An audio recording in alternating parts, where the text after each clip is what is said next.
Thank you for watching a very special episode of RGCWV Random Geek Culture in West Virginia. I'm your host, Luke Hersey, and today, what are we doing, Larry? We're going off-roading in West Virginia. We're going off-roading in West Virginia. Here, a couple months ago, I asked Larry, because he's an off-roading enthusiast, and I said, hey, you want to do a podcast about off-roading in West Virginia? And what'd you say? Only if we can do it while we're off-roading in West Virginia. I said, sold. Yep. Fantastic idea. I didn't even think of that. I thought, let's just do the two, Jeeps in the Scout behind us. We'll talk about off-roading, but this works so much better. I got a GoPro not too long ago, so this gave me an excuse to try it out.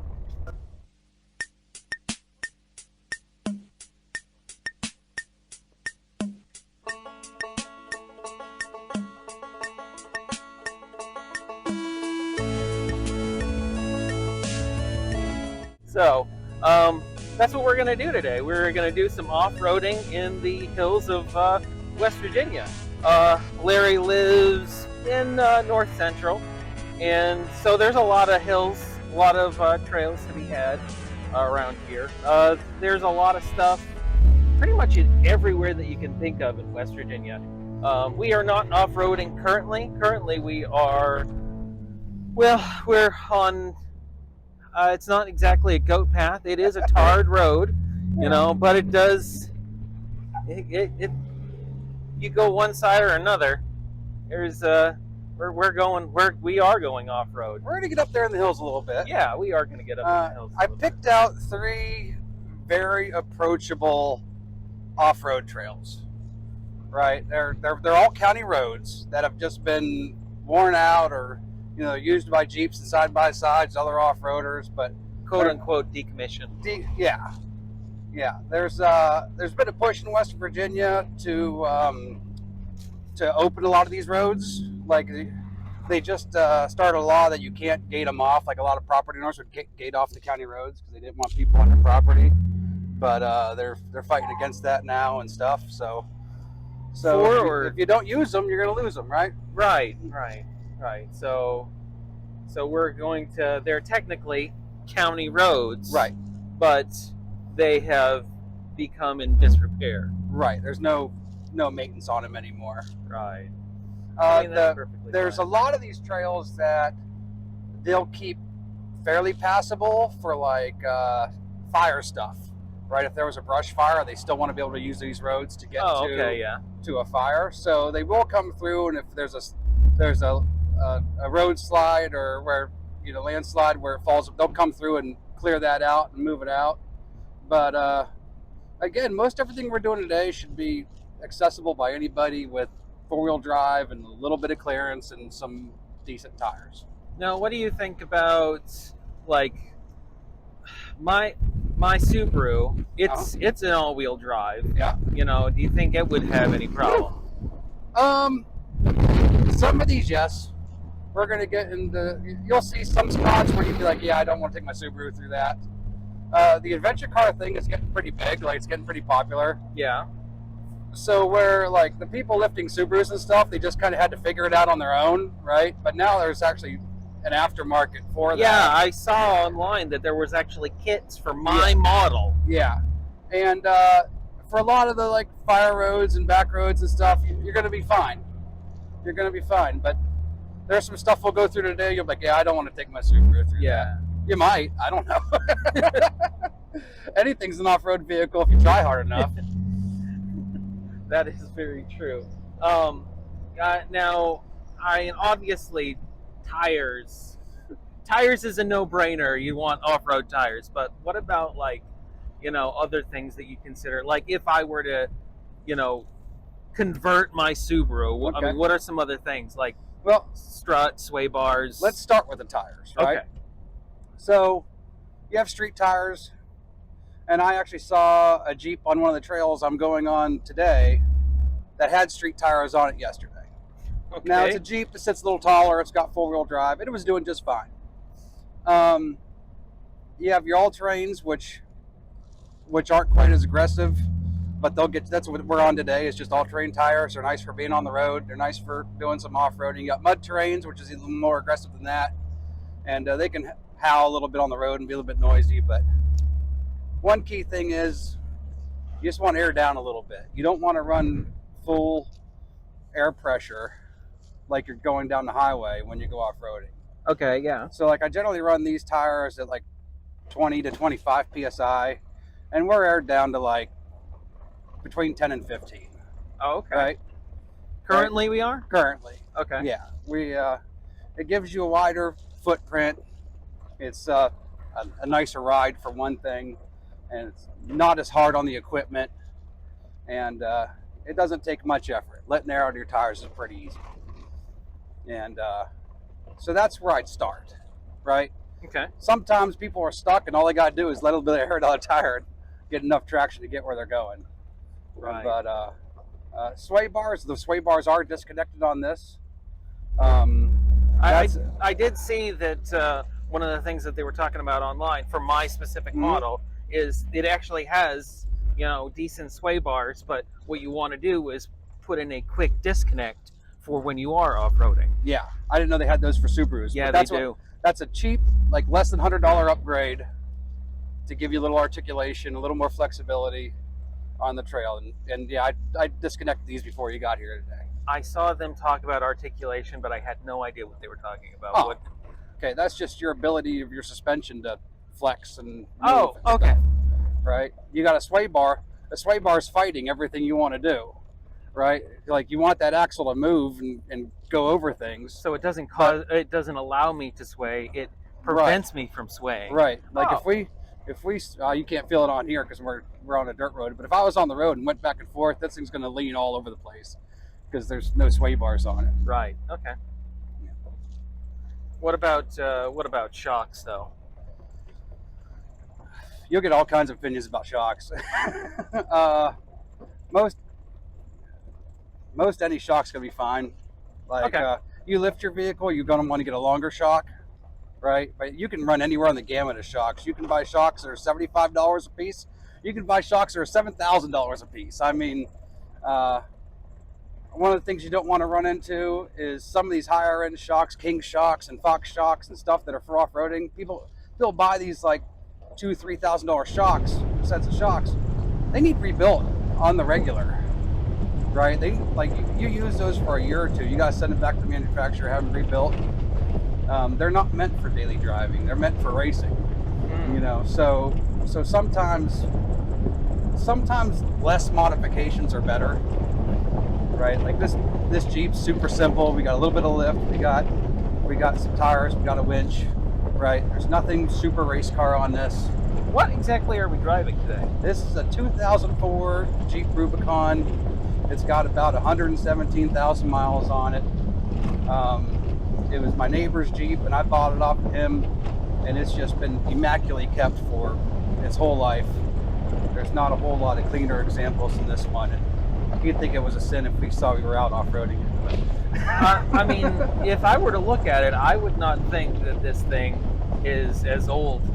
Yeah, it's 20 years old. Yeah, I mean it's almost as old as my Subaru. Right. To set the two side by side, I think you could guess that mine's 20 years old. Yeah, yours is looking a little rough there. Yeah. What did you tell me when we were working on my Subaru? Oh, that's not how we take care of our things. That's not how we take care of our things. Yeah. Like this was garage kept its whole life, and probably never seen a night outside until I owned it. Yeah. And so it is just a really good example of a quintessential Jeep. And you'll see today it does things like this trail riding like we're doing today. It does just really well. And you can get into one of these for anywhere from like a nice run from 10 to 20 grand.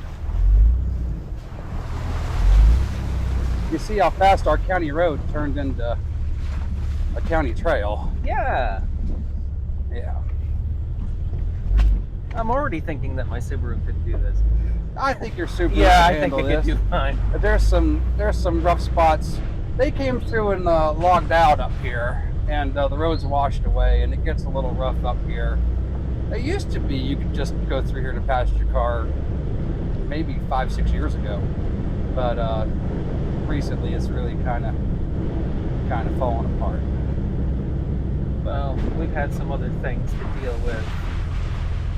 Shoot, I mean, we keep getting tornado warnings. Yeah. Oh, I haven't seen any tornadoes actually in West Virginia, but I have heard about a few.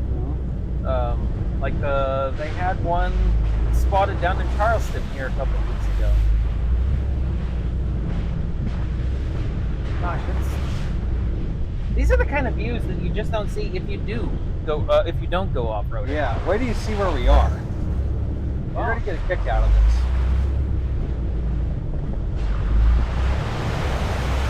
That might be a little deep for your Subaru. Yeah. I don't know. I was actually just thinking that. We need to be a little bit more lifted. We called a guy to come look at our gutters, right? Some gutter salesman, and the navigation took him down here to my house. Oh gosh! And he was like, "Is this how you get?" He was visibly frightened by the time he got to my house. He was like, "Is this how you get to this house?" I was like, "No, you just go over here and get on the highway." You know what? That actually happened when we were trying to go to Audra one time. Yeah. It took us down a goat path, and at the time we had the van. It was the Honda Odyssey. So I mean, pretty decently built van, but still. Right. Was it all-wheel drive at least? No, not that year. Not that year was all-wheel drive. I think the new ones are though. Yeah. But we drive a Pilot now because we do live in West Virginia. We have some friends that live back in the woods. So I wouldn't say that they have driveways like this, but they have driveways like the county road we were just riding on. Right. So, Larry, have you off-roaded in any other state other than West Virginia? Yeah, I lived in Kentucky for a while, and there's some nice off-road parks down there, and lived in Florida.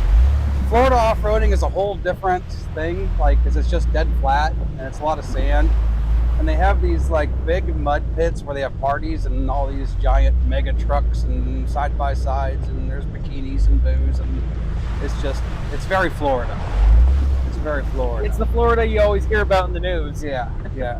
Kentucky's a lot like this, not quite the mountains we have here, right? But it's still pretty country, and they don't have the county roads and stuff that we do. There's not as many roads once you get out there. Even things are further apart. So and again, they don't have the elevation changes. I only lived there for 3 or 4 years, so I didn't get too much time to explore, but still a good time. So you would definitely say that the difficulty in West Virginia versus off-roading versus maybe not so much Kentucky, but Florida.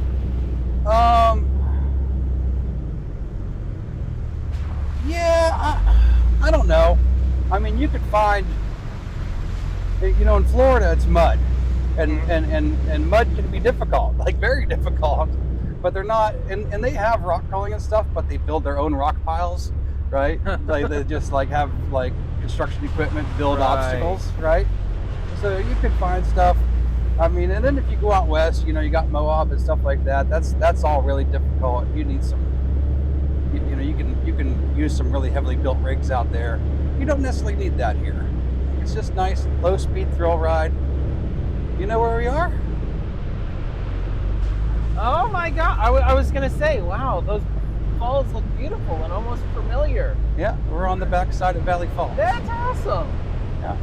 I always wondered how people got over here. Yeah. Because there's been a couple times where I'm like, hey, how did they get over? Because I'll be on the other side and I'll see people partying over here. And it's like, how did they get over here? Yeah. Yeah. That's beautiful. But yeah, I like West Virginia for off-roading just because of the mountains, and you got 4 seasons, and you got plenty of county roads, and you just miles and miles and miles and miles of back roads that I have not seen other places I've lived. Now, you talked about season. That brings me to something I was wondering. Yeah. Is there a season or even weather event that it's a no-go? It's like a no, I'm not going to tackle this. I mean, if there's severe weather, like anything else, you don't want to go out. But I like off-roading in the rain. I think that's kind of fun. Probably would keep the top on though. I'd keep the top on for sure. But like, obviously, people want to go out in the summer because it's nice. But you go out in the fall and there's no leaves and you can see further. So like when all this grows in, you're not gonna be able to see the river anymore or any of that. That's true. And you go out toward Thomas and Davis, and you can go through those mountains, and you can actually see the views better when there's less leaves on the trees. And there's 2 trails out there that are really popular: Canadian Loop Road and Canyon Rim Road. And the Jeep Club does a winter run through those every year, and there's snow on the ground, and that's kind of fun.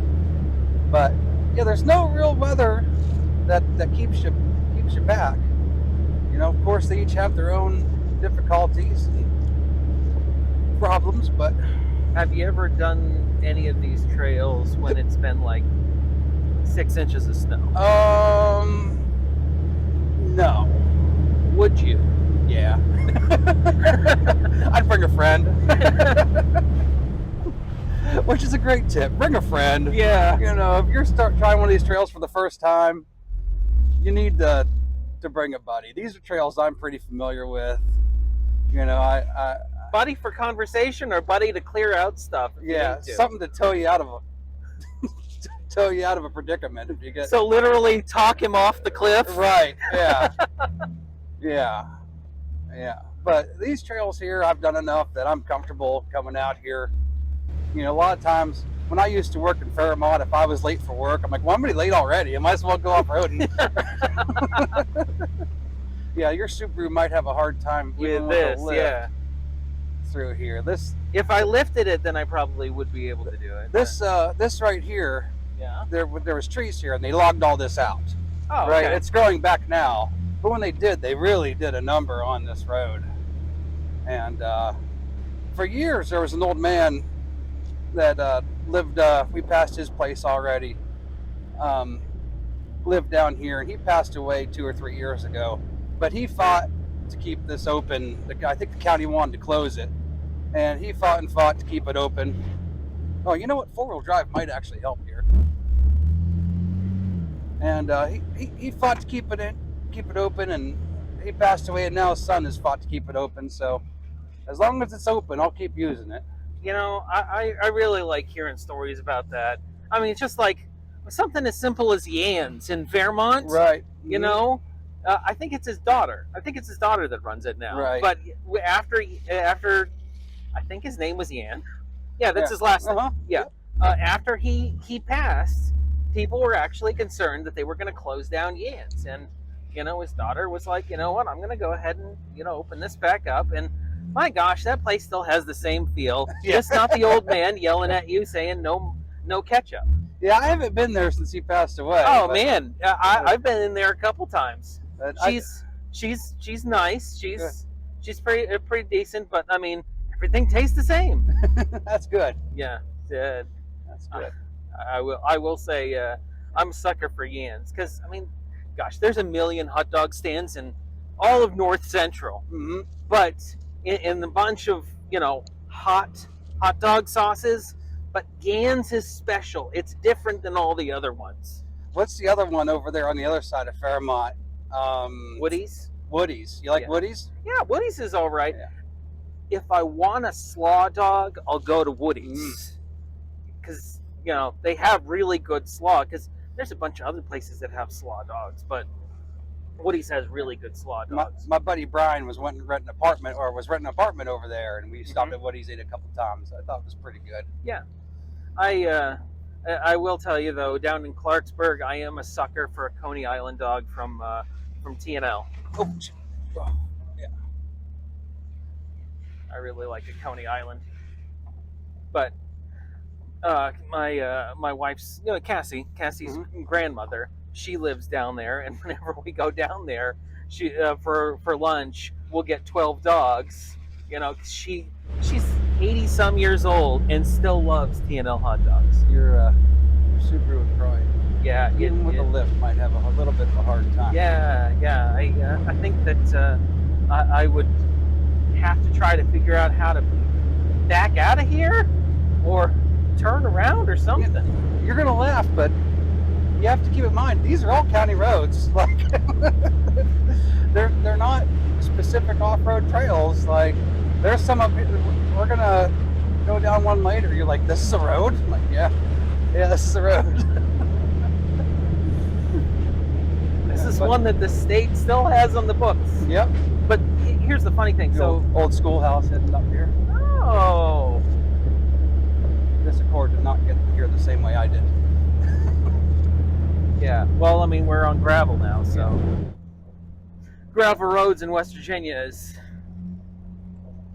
just common. It is just a gorgeous day to be out cruising around. Right. I mean, when I had suggested this day, I had no idea. Right. I had no idea. It was a couple months ago. We weren't sure what was going to be happening as far as weather, and it rained just about all week last week. Even worse the week before. Yep. Yeah. I don't. Look out over Oh here. gosh. We're gonna go up. We're gonna go up to the top here, and you can see all the way down over Valley Falls and down through the valley. No, I'll have to get out and I'll take some actual nice pictures for the video. Yeah. Yeah, that's nice. I had to pass a car on here one time. Oh gosh, what'd you do? Well, I think it was right here, and I actually got in the ditch, and he came around me. He had a full-size pickup, but young high school kid, and that was a little tight through here. We'll stop up here. Here's the thing, though. A realtor would consider this road a two-car garage or driveway. Right. So, so if it's a two-car driveway, gosh, yeah. But just doing this, just finding gravel roads out here and tooling around, and that's the thing too. Like somebody from like me who just has the Subaru, right? Like maybe not trails like we just did, but there's still some fun stuff that I can do. Absolutely. Not only that, but getting up to that view that we were just at. Oh gosh. Yeah. Getting down to Valley Falls from there, I wouldn't be able to do that. But well, maybe once. That's like that.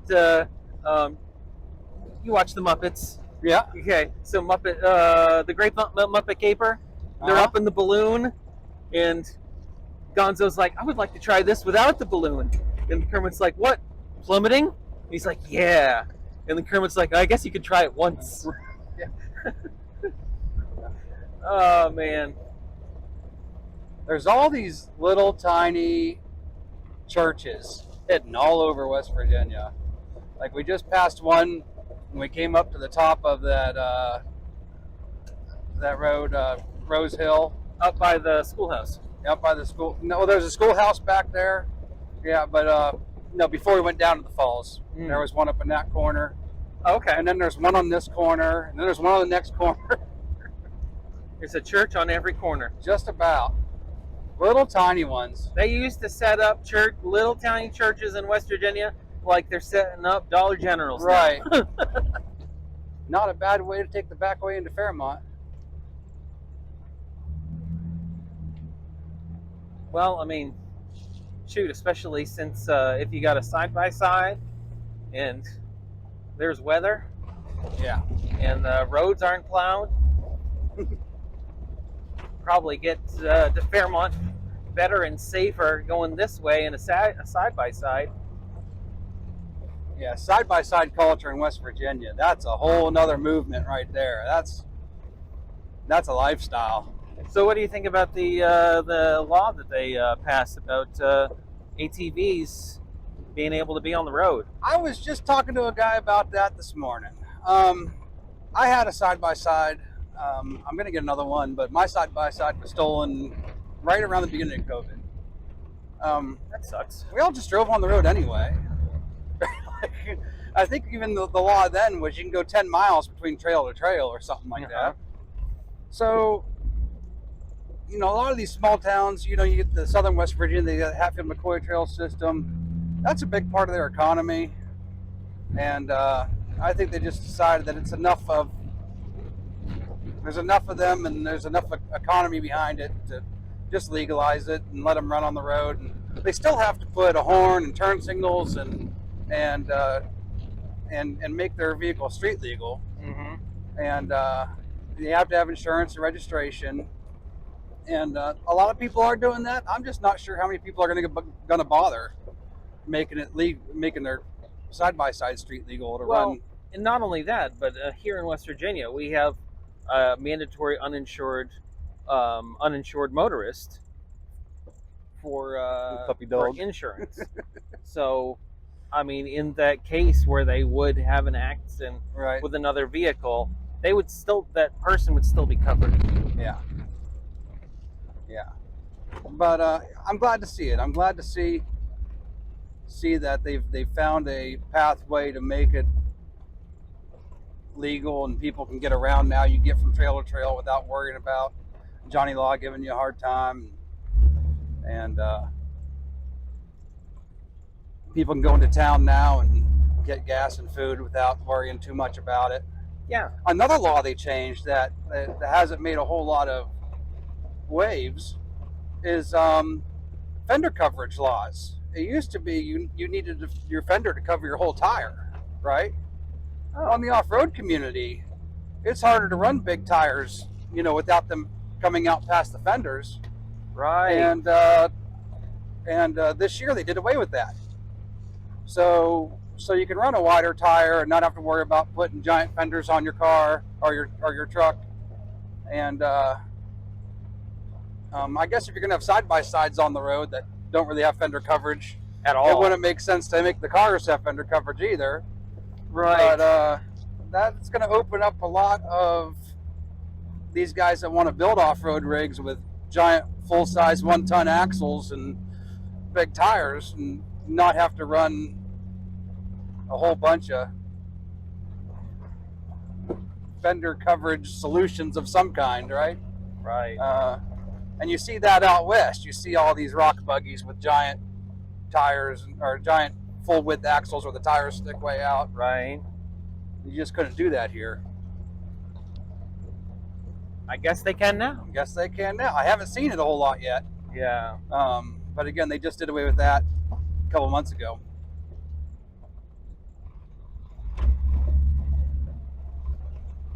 Man, I wonder if they could, since they did that, I wonder if anybody's going to strip down a Can-Am Spider and make it look a lot cooler. It'd be hard to make a Can-Am Spider look cool. Oh, that's not fair. I want one. Why? Just get a motorcycle. I can't ride a motorcycle. You can't? Yeah. You can't do anything you've never tried before. I used to have a motorcycle. And you just decided you couldn't ride a motorcycle one day? After my brain surgery. Oh, well, that'll do it. Yeah. Yeah, I don't snowboard and I don't ride motorcycle anymore.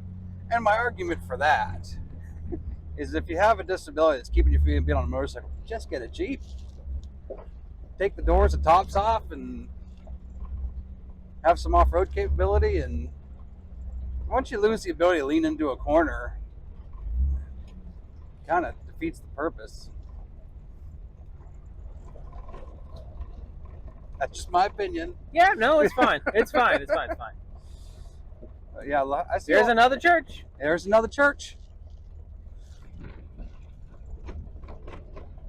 Wonder what's going on here. We got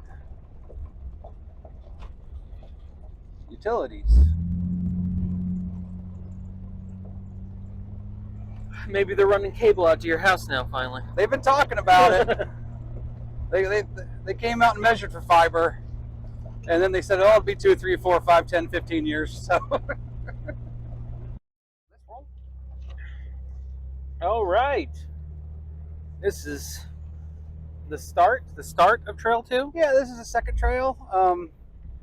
And This gets a little narrow up here. There's some like thorn bushes that have grown in. Okay, well that's fine. So that's why just we're along be wary, and you don't want to just reach out and grab it, right? Because it hurts.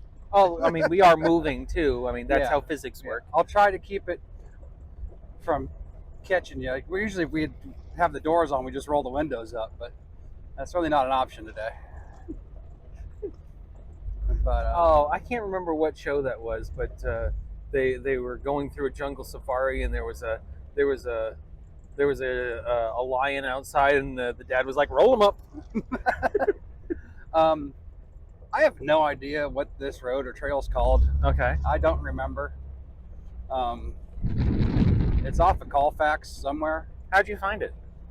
I just go look for stuff. Like online or? No, I just am driving home like, oh, I don't know where that road goes. Let's go figure out where it goes. You see this purple paint on this tree? Yeah. That means no trespassing. All right. So if you see purple trees, that means no trespassing. No trespassing. Of course, we're on a county road, right? Okay. They're just saying no trespassing off the road. Okay. Yeah. So we're allowed to be here. We're just not allowed to go over there. Okay, that makes sense. So this is actually owned and operated by the state and county. Yep. You know, obviously not well kept up, but that's not the point. The point is that it is actually a known road that. And if we had navigation in this, you'd see on the navigation that this road actually exists. There's been a lot of like navigation apps that come out for off-roaders, like one's called OnX Off-Road. Yeah. And you'll hear about them. A lot of YouTubers are sponsored by them and stuff. Mm-hmm. I've had it, and it doesn't show a whole lot of trails around here. There's some, but it's not as thorough as I thought it would have been. You know, I think out west it works really well. Like when you go out there to Utah and Moab and Johnson Valley and all that stuff. But we're gonna go up here. I don't know what it is about it, but there's just something about driving through a stream that I just think is. It's awesome. Yeah, it's awesome. Yeah, when you see the next trail. Okay. That's its. I'm holding on with bated breath. That's its thing. Oh, that's cool. Yeah. So I scouted these trails last week. I wanted to make sure there was no trees down or anything, because that happens pretty often. Yeah. Usually somebody comes through and cuts them up, but I wanted to make sure we didn't have any surprises when we came through this week. Yeah. And there was a tree down up here that I cut out of the way. I got a little electric chainsaw. It's not a bad idea to take with you when you go on a trail like this. I was going to ask you what kind of tools is good to take with you when you're... I have a bag that has like some basic socket sets, tools and stuff if something happens. I have what they call a tree saver for a winch. Instead of just wrapping your winch cable around a tree and turn it all up, you use this. It's like a wide strap, and then you don't damage the tree. And, so I have one of those, like one of those ratchet tow cables. Right. Gotcha. And good set of gloves. But I bought a little electric chainsaw, and then I can cut stuff out of the way. Like you see where this tree was across here. Mm-hmm. Yeah, me and my cousin came through and cut that out of the way after we ran it over. Because why not? Because why not? Yeah. But this gets a little hairy, deep up here. Shouldn't be anything that we can't handle. A lot of side-by-sides come through here. And like the only real problem with side-by-sides, they do tend to tear the trail up. But anything tears a trail up, really. Yeah. Oh, speaking of side-by-sides, we're going to pass one. Another vehicle. Hope I'm skinny enough. How you doing? Good day for that, huh? Yeah.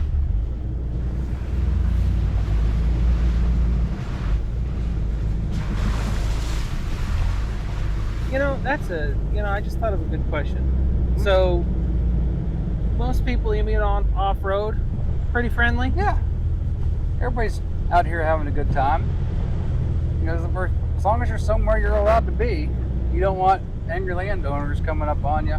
With a shotgun. With a shotgun. Because castle law. Right, here's some of them thorn bushes. It gets a little narrow up here. But you were talking about when you don't want to go off-roading. I try not to go off-roading during hunting season. Because there's a lot of guys out there, and especially if you go up toward like, watch that thorn bush. Yeah, I'm good. What is it, Mount Davis, PA? Yeah. There's hunters every 50 feet out in them woods. And you don't need to be out there scaring deer away and kicking around. Scaring a guy with a gun. Scaring a guy with a gun. Those guys hunt right on top of each other. I don't know how they do it. But it's actually kind of surprising to me that there aren't more accidents in West Virginia. But there aren't. Yeah. That's the thing. I mean, guys that are like all about hunting and everything, like every single one that I know that is big into hunting, they are not what somebody from out of state would expect. Right. They've got good heads on their shoulders. They're just good guys all around. Know what they're doing. They're not dumb. I think that's why I don't trust myself hunting. Yeah. I mean, I'm not dumb, but I'm more book smart. Does that make sense? It's not just a hat rack. Yeah. Maybe that's what we should call this episode. Oh, we're getting flowers. Yeah, we're getting flowers. This is why I didn't want to take the Scout. I didn't want to get my fresh paint all scratched up. Good thing that I put the cap on my soda. Yeah. I did not. Now I have flowers. Well, flower monsters. Flower monsters. Actually, that would be a good name for the episode. Flower monsters. We got a little bit of hill we're going to go down. The GoPros do a great job of making all of these like mud pits and hills and obstacles look dead flat. Like, what are they talking about? Oop, oop. Slide around a little bit. Yeah.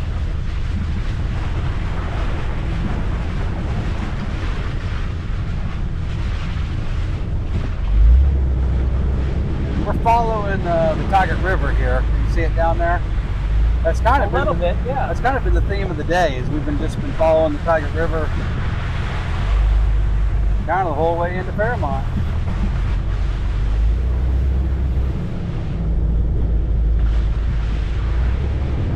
That's a gully. Yeah.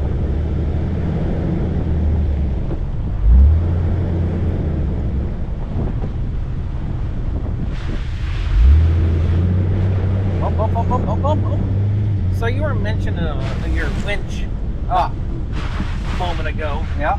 So, at what point do you think that you need to get a winch?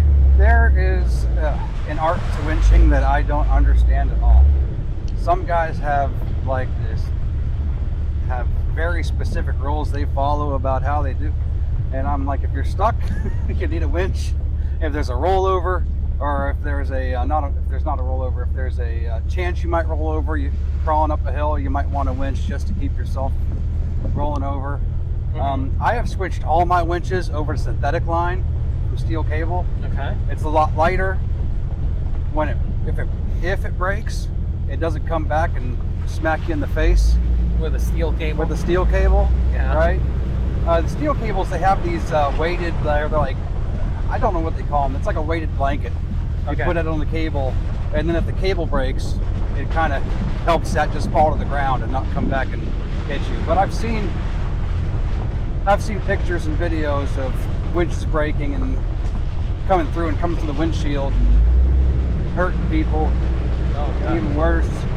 So, you switch to synthetic cable, it saves you a ton of weight. You lose that danger. Still could be dangerous. Winching can be very, very dangerous. So, I try. Don't just get one and then not know how to use it. Right.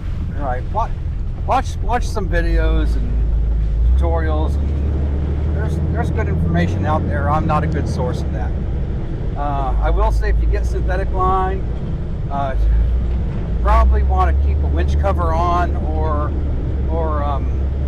keep it on a garage kept vehicle, because the synthetic lines kind of weather a little bit. They can get weak, but they can be repaired. Just a little bit more expensive, but it's definitely worth the upgrade. I don't put a lot of stock in one brand over the other, but I will say, when it comes to winches, the Warn winches are the most expensive. The what? The Warn, WARN. Okay. Right? They're the most expensive, or they're up there, but they always work. Everything I have has a Warn winch on it now, because they're reliable. I've had other companies, and one company I won't say, but of the 6 or 7 times I needed a winch, it worked 3. Right? so That's not what you if want. it's only going to work half the time, then it's not even worth having. Yeah. So if it's going to cost you twice as much to get a Warn winch, but it works every time. And it sounds like that's what you need. Yeah, I have one on my JK, my big Jeep, and that thing gets used and abused. And Dad asked me to pull down some trees with it the other day, and it's been on there for 10 years. Didn't even give me any kind of heartache or anything. It just worked. But I've had a couple other brands and not had that same experience. Man, that's something you don't see. They have their own private island over there. I don't know what the story is, but yeah, there's a whole little, like, you'll see buildings and stuff out there. It's like a little village town or something. I have no idea. Your own preparing for the zombie apocalypse. Your own private island on the Taggart River. That's actually kind of cool to say. It is. Yeah. I'm just jealous. Yeah. I have a buddy that his farm property is actually situated around a river, and it goes around a bend. Yeah. And it's a really narrow bend, so it's a veritable peninsula. So nice. if there was a zombie apocalypse situation or whatever, he would only have one point to really worry about protecting. Yeah. Nice. I mean, obviously, people coming across the river were zombies. Oh gosh. Swimming zombies. That's like level 2. Yeah. If you survive the zombie apocalypse. Yeah, swimming zombies. There's already runners. Whatever video game you're in. Yeah. Swimming zombies. That's at least level 2 or 3. Yeah. Larry, tell me about this last trail we're doing. This is 13 creeks, 14 creeks, 19 creeks.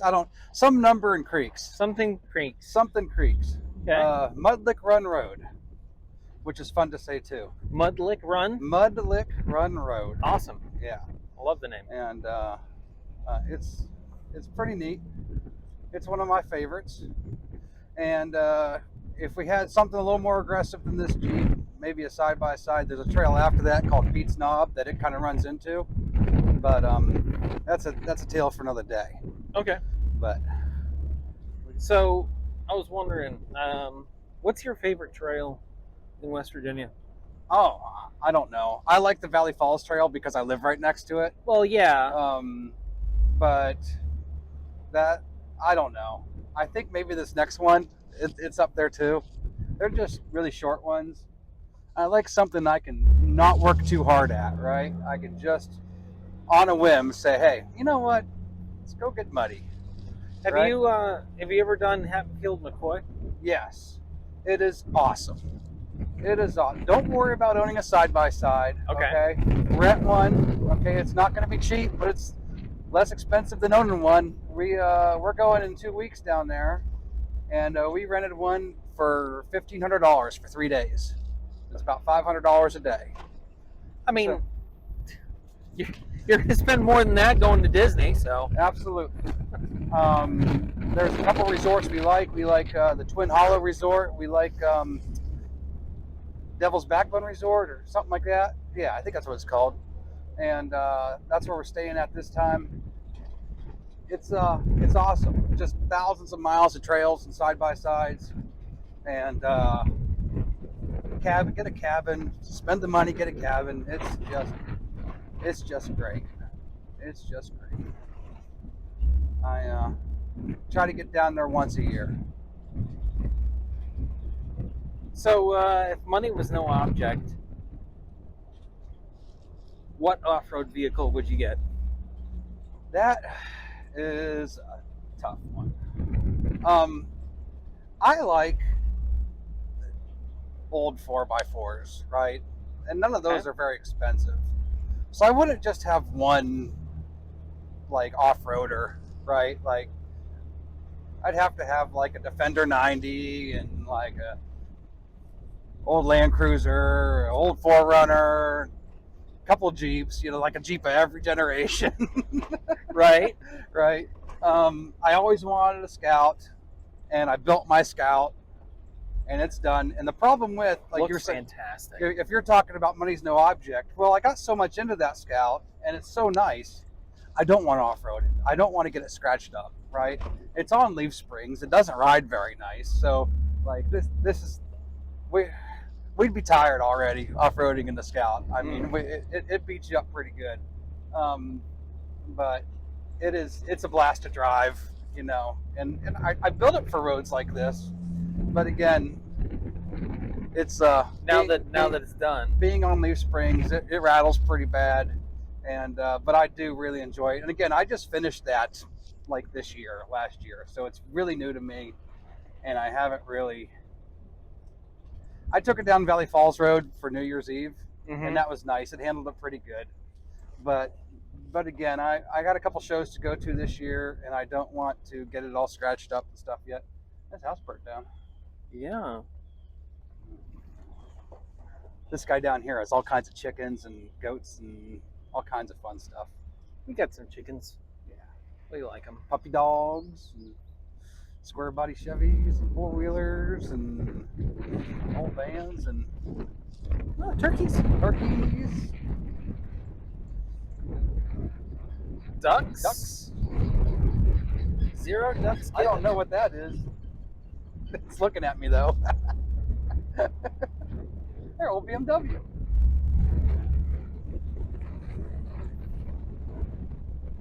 Yeah, that's like you could spend a lot on an off-roader, but you can also, like I said, I like things that are approachable. I don't want a super heavily built something on 60s and 40s inch tires and stuff. I don't like things purpose-built rock crawlers and stuff like that. I want to be able to drive it. I want to be able to go drive it into town, cruise around.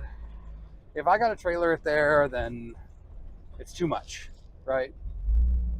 It's too much. This is the so you want something all around. This is the wheeling I like to do. Like, just hit some back roads, hit some dirt roads, find the local stuff. Now, I love the heavy duty rock crawling, and if I had a buddy that had a buggy and was like, "Hey, let's go rock crawling," I'm like, "I'm in, let's go."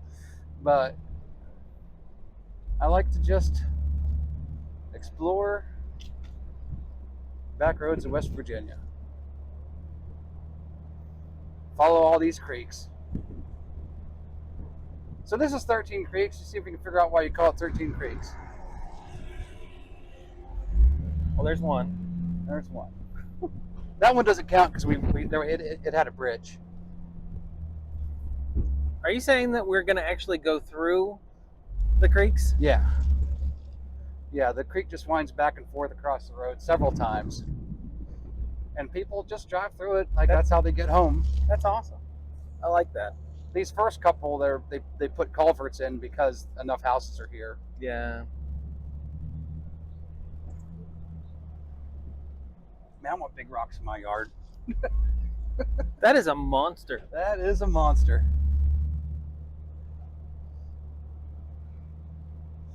one of these houses was for sale just 2 years ago or so. It might have been this one or the next one up here. It's got a little pond with the gazebo. Yeah, that's cute. It's awesome.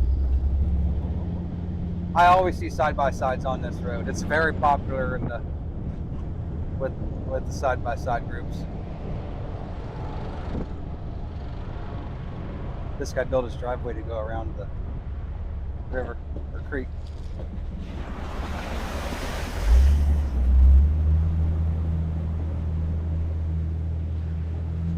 Just something about driving through a creek. Something about driving through a creek.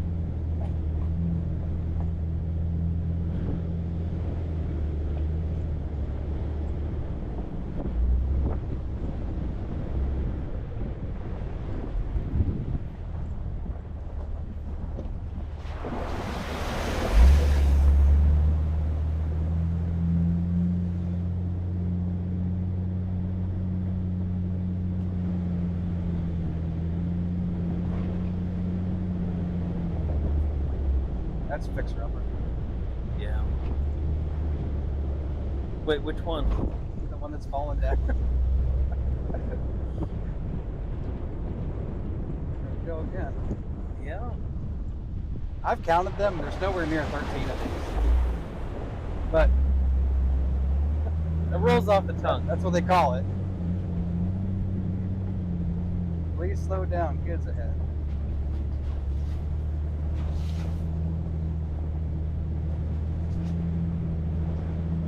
Yeah, like that's this guy's commute. Like, maybe he works from home. Yeah, and he does have a Subaru. It's usually there, but it's not there. Maybe he had a business meeting. Mm-hmm.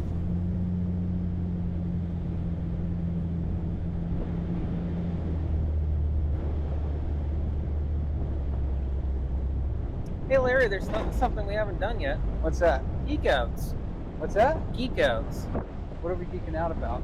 Well, so that's something that we always do on the show. Oh, okay. Is talk about something that we're geeking out about currently. You know, movies, TV, video games, or anything.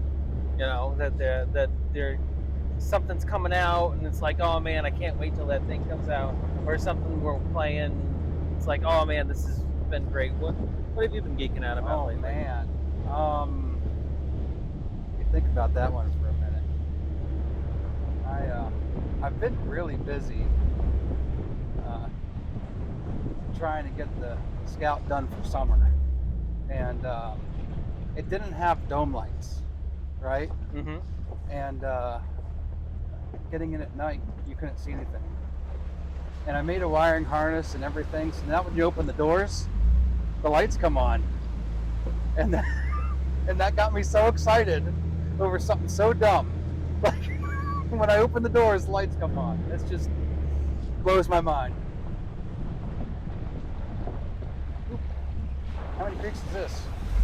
I actually lost count, but No. I think it was 6. I think that's 6.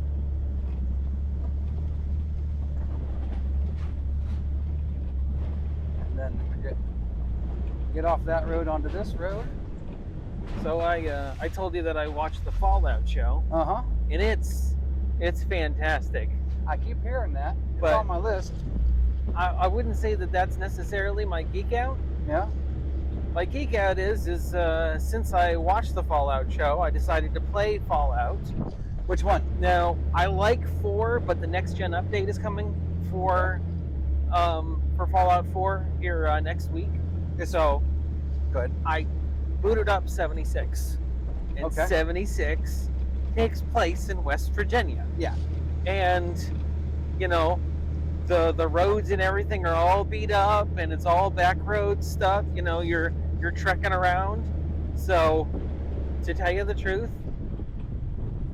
after playing a bunch of Fallout 76, and I mean, when I was playing it the first time, I really enjoyed it, but I wasn't doing off-roading like this. Right. So currently I am geeking out about West Virginia in Fallout 76 and how they actually did not a bad job. Yeah. I played it for a whole like half hour. I'm not good at video games. Actually, video games that actually like game-like. Yeah. Like, I play SnowRunner like a lot. Fittingly. And but I found Fallout was too hard for me. Right. This is the side-by-sides used to come and hang out down here and run through these. You see, they've got these big mud pits. And stuff. Yeah. They posted it. No, they're not allowed to do that anymore. Now, is that the state that has posted it? No, or? it's whatever landowner that is. A lot of this land's owned by energy companies and stuff, and they don't necessarily come out here very often. I don't know. Yeah, it was funny. When we were actually looking for a new house, we didn't move, but when we were like looking at new houses, we actually found this one in Fairmont, and they had a piece of land that led all the way down to the river, but they were like, you don't own this specific strip of land. And I'm like, what? So we won't own all the way down to the river except for that spot? And they're like, yeah, it's actually owned by the railroad. They don't use it. There's not a railroad there. It's just they own it. They own it. So if they ever fence it off, I technically have to disclose it. That's funny. I thought it was interesting. So this is the fun part about Mudlick Run Road. Yeah. When it's dry out, it's a road. When it rains, it's a creek. I like it. It's a county road. I like it even more. Right? Are you in 4? No, we can put it in 4. Makes you feel better. I thought for sure we were going to bottom out on that rock back there. But yeah, this is one of my favorite trails. So we come around the corner here, and you'll see it's dead straight.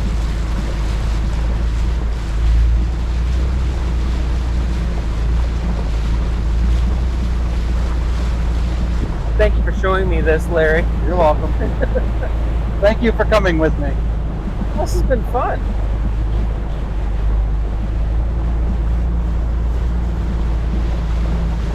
You could say you drove up a creek. Right? I can honestly say, like, you know, all the stuff before, you know, I've done stuff like that before, but I can honestly say I've never done this. Never done anything like this. This is cool. It just blows my mind. You can even see where it's low on each side. Yeah. Where the tire tracks. Yeah. Yeah. It just blows my mind that this is a county road. Yeah.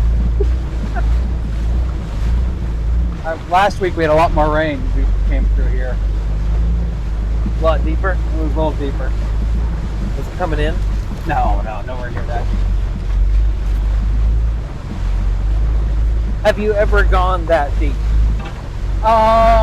In my TJ I had before this one, I actually put it in the ocean, which was really dumb. It never worked right again after that. Oh god! All that salt water and the electronics and stuff. That's dumb. It was a bad decision. I remember one time we were taking the side by side up by my buddy Lance's. Yeah. And we took it in the creek. Yeah. And the creek was we went right straight down the creek, and then we started sinking to the one side. Right. And I was like, Roger, what's the plan here? And he goes, I actually don't know.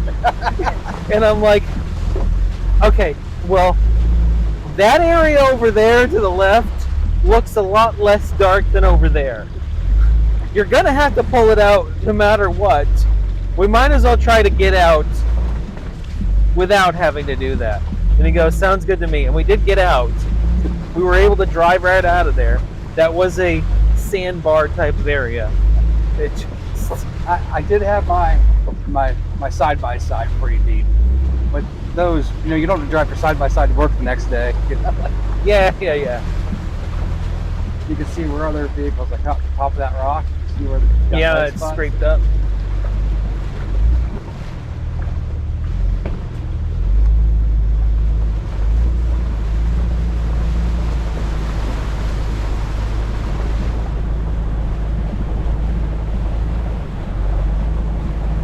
Oh, so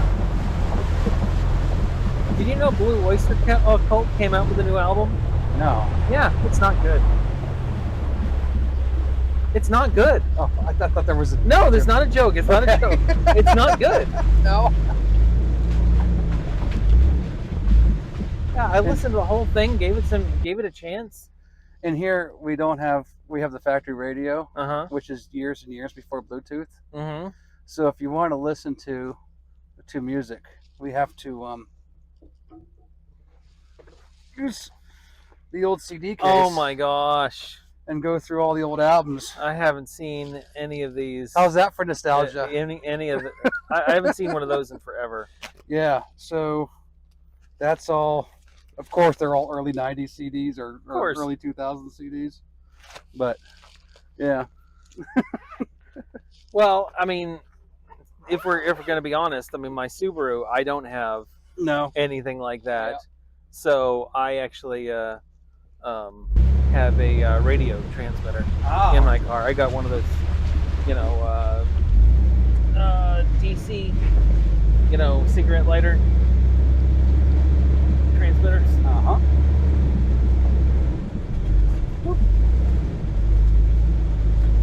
The thing that I like about it, though, that old radio, is it's got the weather band on it. It's got an actual weather band button. My father-in-law got me a weather band radio for my birthday. So I set that up yesterday. That's fun. Yeah. Haven't seen one of those in a long time.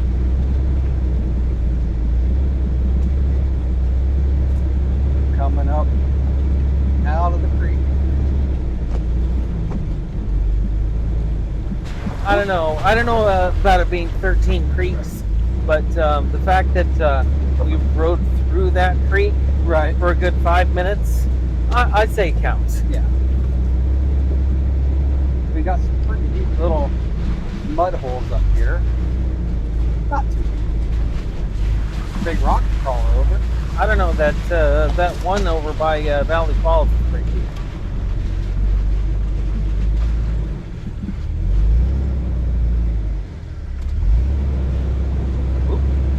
Don't bottom out or anything.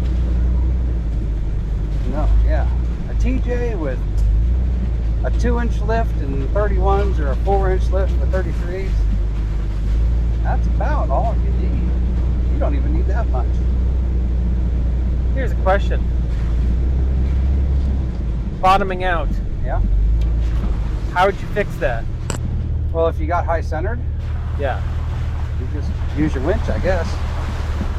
What if you didn't have a winch? Call somebody. You have the winch, hopefully. You can try just rocking it. You can try stuffing some rocks under the tires to try to get some traction. But I've been in that predicament, and we had to call somebody to come get us in the middle of the night. They had a hard time pulling us out. We almost got 2 Jeeps stuck. Oh gosh. That was a long time ago. I didn't have a winch or anything back then. I think I was like a stock Jeep on stock tires. I was somewhere where I wasn't supposed to be. So I had to be slick about it, not get in trouble. I don't know how I got away with that. Here's a question, and I don't think I've ever thought about this. Well, just now, how is a winch powered? Like, is it through your battery? Okay, so it's independently motored, though. Yes. Okay. Yes.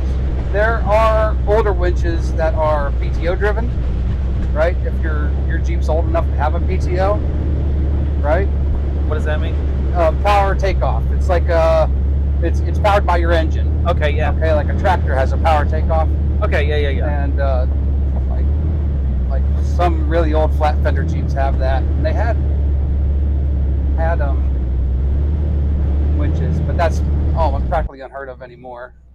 Your basic winch is just gonna hook right to your battery.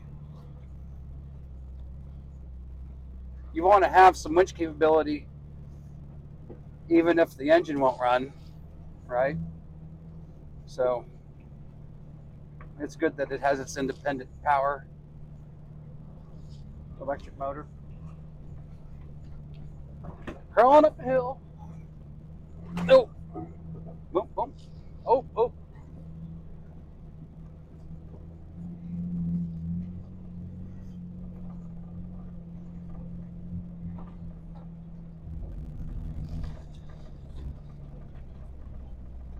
There's a big rock up here that looks like Fred Flintstone's house. Nice. Oh, don't get the thorn bushes. I'm good. Got my hat. Duck and cover.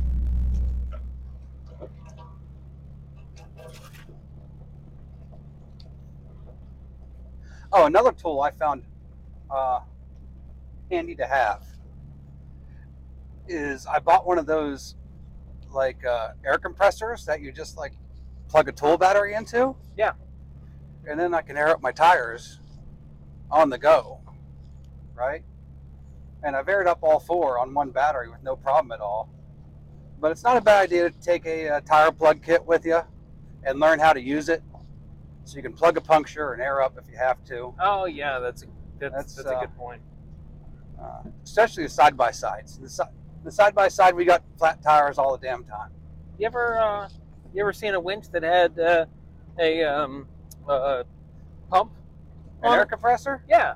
Yeah, I have one I'm rebuilding right now. But Warren used to have what they called the power plant or dual power plant or something like that. Yeah. And it was a winch that had an air compressor on top of it. And they were really, really popular in like the early 2000s. They were also really, really pricey. And now they're kind of a novelty. You don't really see them anymore.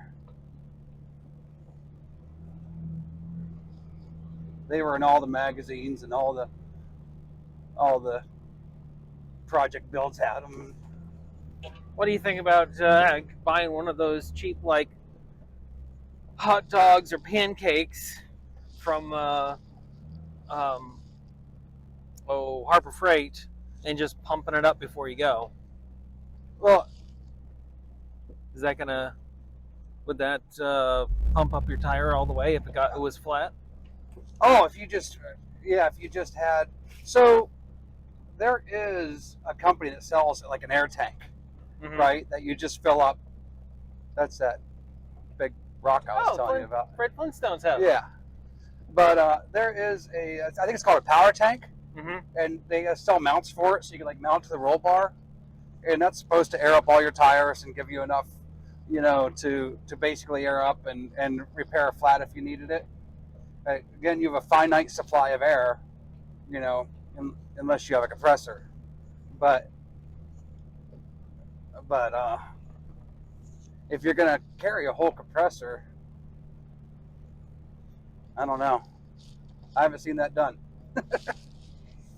Well, that's what I mean. Like the hot dogs. I mean, they're just I just don't think they hold enough air, even when it's compressed in there to do much. Whoop.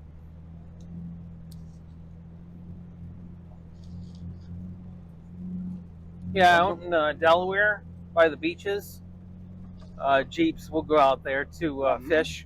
Yeah. And they'll let air out, and then they have communal air compressors. Nice. Right there off the sand, so that they can just fill up before they. And my buddy vacations in a place called 4x4 Beach every year. And that's the big thing out there, is they take the trucks out on the beach, and there's wild horses and stuff on the beach. I think it's somewhere near, I can't think of what it's called.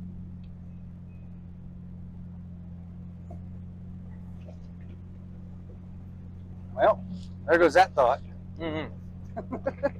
Maybe it is just a hat rack.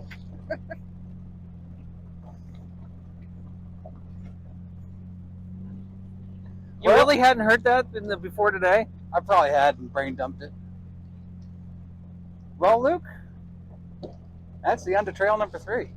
All right. Well, let's stop here and then finish this out. All right. Well, yeah.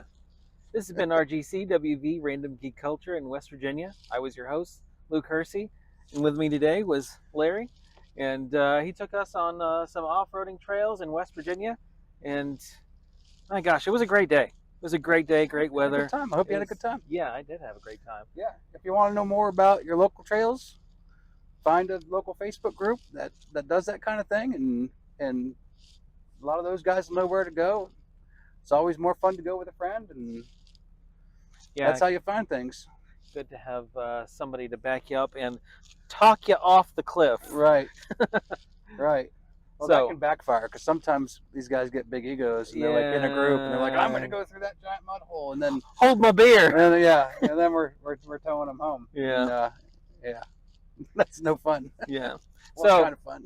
If you guys like this, you can hit like, subscribe, and do all the things and share it with your people and all the social media garbage. And I hope you enjoyed this, and check it out later. Check us out later, and welcome to the end.